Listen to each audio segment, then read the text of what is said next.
Welcome back to another Tera Plays Tera video. Today's video, I'm going to be going over the 1.16 patch notes. Now, the actual gameplay is from my live stream over about a week ago.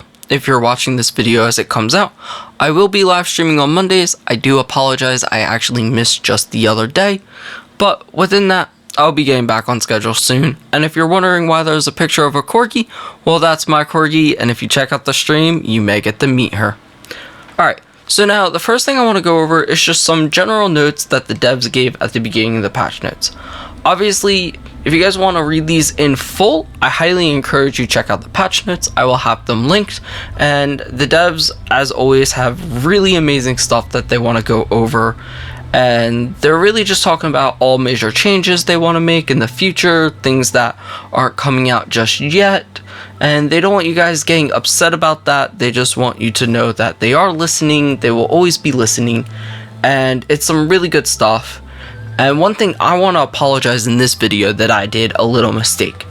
The devs, one thing that points out really important to me is that they do want to mention that don't assume just because something's in the sneak peek that it will be coming out. And I assumed we were getting AAHM. In my last video that was a Tera console video.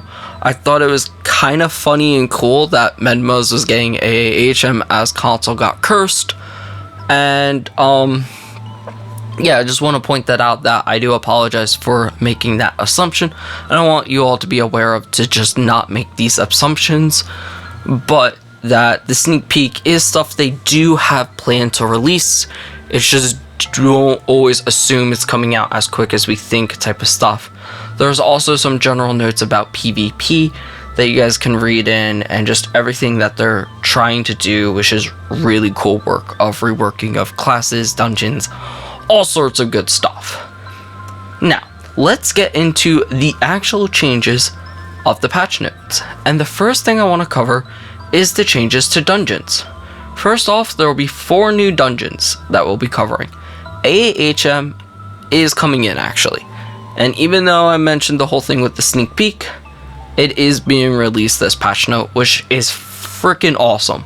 It's going to be a 496, and the next dungeon is going to be Kelvin Stretnot at a 464. Then we got Nezel's Gorge at a 455, and the final dungeon is Channel Works. This will be a 3-man dungeon, also at item level 455. There is a dungeon getting removed, and that is Corrupted Skyness Hard Mode. Some changes to AAHM would be that the boss will not attack you immediately, pet loot boxes have been added to the loot pool, and we can finally get our brooch etching pumps from this dungeon. They have a small chance to drop. Skycruiser Hard Mode.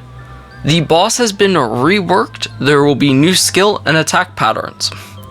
The boss also has a HP increase up to 52.8 billion, and the bomb mechanic will now show accurate area effects. Do you know super iframes will no longer evade this attack? The Plex is hard.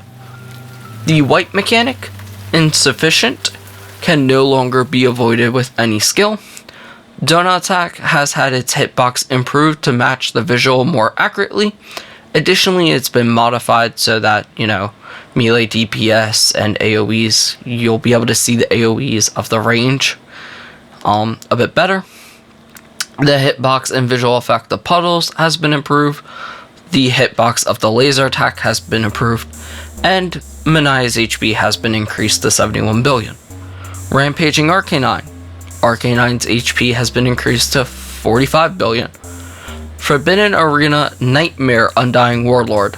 The lines will no longer have a delay when targeting the healer and appearing. Warlord's HP is also getting an increase to 56.6 billion. Democron's Factory Hard Prima and Vera will now also have a chance to drop a pet box which will contain the respective boss. Dragon's Nest is getting an increase to the pet box as well. Kilvian's Dreadnought, the bosses won't attack you early, and the bosses are also getting their respective pet boxes. Nezel Gorge is also getting pet boxes. Lilith's Keep will now guaranteedly drop Energetic Transcendence Mask. And those are all the dungeon changes. Now, let's go over some changes to the leaderboard system.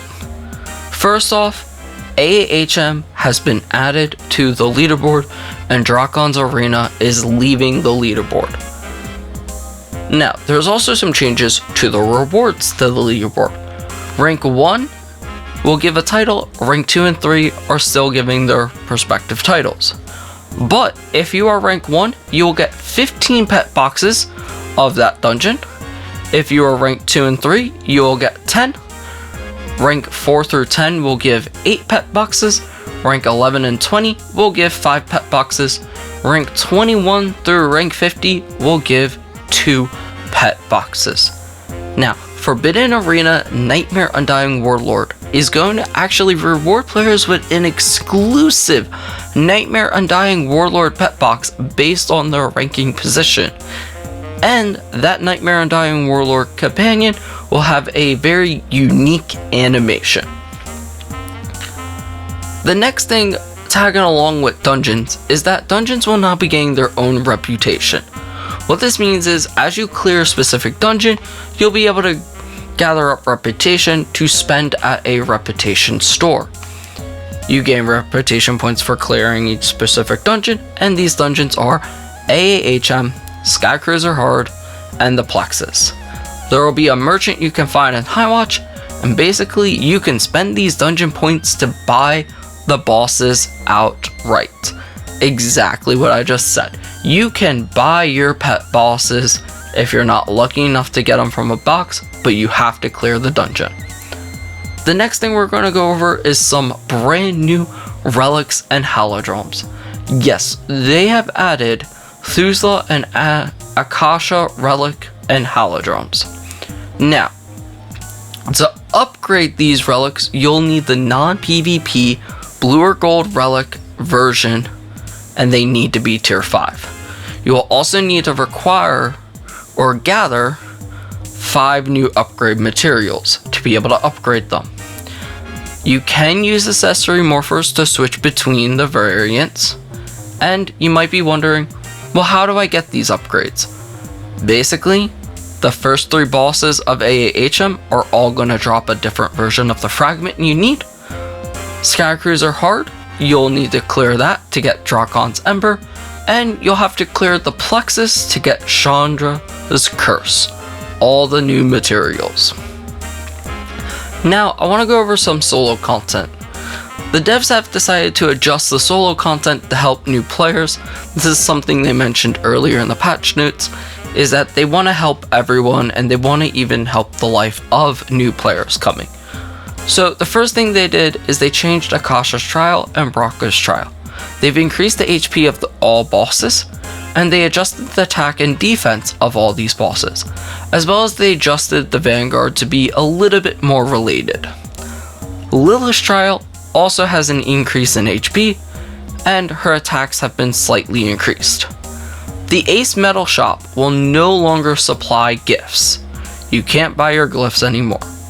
But they are selling rubies, sapphires, emeralds, diamonds, all for a specific amount of ace metals.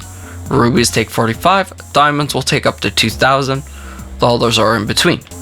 Gold and silver plates you can buy for 50, and you can get your Annealed and Hoenn Dark Shard Cohesion Arcanes for 500 ace metals, along with you can buy Dragon Scales for 75 ace metals. Gillyglade also has an adjustment to the loot. It will now contain refined mana essence and stack of 25. They've removed Golden Derrick and Silver Sigalus and increased his HP by 10%. There will also be several class changes, so as usual when there are a lot of class changes in one patch notes, I'll highly suggest go ahead and go into the description of this video and click on the link to the patch notes and read whatever you want for your specific class, as I don't want to clog up all the time we have with nitty-gritty details when a lot of people may only play 1 or 2 classes. So those will be available for you. Now, the next thing I want to get into though is the new player progression. And I did mention this earlier, and the devs really are trying to help out anyone who is new to the game. And if you are someone brand new to the game and you're watching this and you're like, man, I'm kind of lost, I don't know what I'm trying to do, the devs are actually looking out for you in this section. And they've decided to make what's called a player guidance, that inside the game, when you hit the help menu, which if you are brand new, that is the system button, the cog wheel icon, they haven't updated this area to explain mechanics of the game, all sorts of stuff, from just how to get gear, how gearing works, how your end game system works. And this is also why the devs have decided to add a not only one but two level 455 dungeons, as well as the 464 dungeon, is to help players feel like it is more fair for them when they are starting out. There is also a brand new character inventory, so when you make a new character, you'll get an Amura's Wisdom box, you'll get some Divine Infusions, some Valkion health potions, you'll get a rank 1 relic and halidome that is relevant for your class, as well as a Federation supply, which will give you an accessory box which contains 4 powerful Keen and Swift Versk, a full set of pumped ethereal jewelry, 10 uncommon accessory morphers, 2 energetic weapon and glove etching, 2 grounded armor and boot etchings. Now, let's get into some just general content changes. Island of Dawn. The devs have decided to reduce the HP of the devoted Karashas by 10%. The repeatable kill quest for these Karashas is also getting changed to low. You can now complete it 10 times before delivering it to the NPC, and every time you do complete it, you'll gain 1 golden cryolet, 15 dawn tokens, but you will no longer get superior glove boxes. The Dawn Token Shop has also had its price adjusted for some items, and the Vanguard rewards have been updated. So low tier BAMs will now only give 3 Dawn tokens, mid tier BAMs will now give 5, and higher tier BAMs will now give 10. There are some changes to Guardian Legion missions as well. The contribution points have been increased up to 500%. You can now gain points for healing people, and the Flying Guardian missions will no longer provide experience to the EP system. There are also a bunch of achievements that, if you want to know more specifics about, you can go ahead and read. But the one thing I want to talk about is that there has been animation changes to specific companions, and these companions are Dracon's Bond Skill, Kelsaic, Lacalith Bond Skill, Odin, Propellet, and Chandra Manaya. Alright, so let's go over some changes to the PvP content, as the devs are trying to make this content more enjoyable and give players a reason to do it instead of just ignoring PvP. The first thing I want to talk about is there has been a removal of one of the battlegrounds, and that's Freywind's Canyon is getting removed from the game for the time being. There's also a new battleground being added called Shorehold. This will be a 10v10. Now, Shorehold's going to require your team to have 2 healers, and the score to win will be 7,500. BAMs have received some changes in here, and the first change is that the first BAM will reward the team that kills it 500 points, while the second BAM will reward that team 800 points. The buff when you kill the BAM will now protect against 300% more damage than what it used to, and all BAMs have had their HP adjusted to match the equalized gear damage. Another thing is that Zolan will invade the Shorehold after 10 minutes. Alright, Crosshair's Stronghold, which is now a 15 vs 15, has also had some changes. This battleground will require 3 healers for each team. The nice thing is though, this battleground used to not be available all times throughout the day. That has changed. You can now enter Stronghold whenever you want. there is a slight reduced HP of the outer gates, while the HP of the Archon Stone has been slightly increased. The vanguards for the battlegrounds has also been changed a little, that the depreciated items have been completely removed and gold has been increased. You can also get an Elion companion box while the Ellen event is going on. We'll get into the events a little bit. There has been an equalized gear to the battleground, as the devs do want to allow everyone to be buffed and equalized. And basically, for all classes but Priest and Mystic, their damage has been increased when you're wearing equalized gear to give everyone a better chance at doing PvP.